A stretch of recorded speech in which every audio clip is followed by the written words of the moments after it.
ఈరోజు బీట్రూట్ కొబ్బరికాయ వేపుడు చేస్తున్నాను. ముందుగా తాలింపుకి ఎల్లుల్లిపాయలు,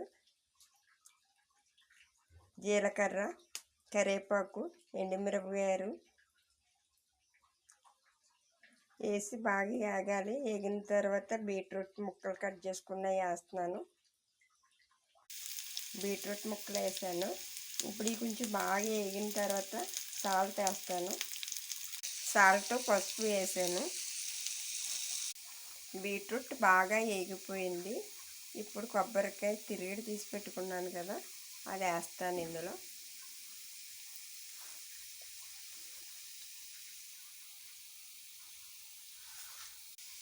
కొబ్బరికాయ వేసిన తర్వాత ఎక్కువసేపు వేగనివ్వకూడదు, కొక్కు స్మెల్ వస్తుంది. బీట్రూట్ కొబ్బరికాయ వేపుడు రెడీ అయిపోయింది. కొబ్బరికాయ వేసిన తర్వాత మాత్రం బీట్రూట్లో ఎక్కువసేపు స్టవ్ మీద వేపకూడదు. వేపితే నూనె స్మెల్ వస్తుంది. చాలా సులువు ఇది. ఆరోగ్యానికి కూడా బీట్రూట్ చాలా మంచిది. ఇలా చేసుకోండి మీరు కూడా. బీట్రూట్ కొబ్బరికాయ వేపుడు రెడీ.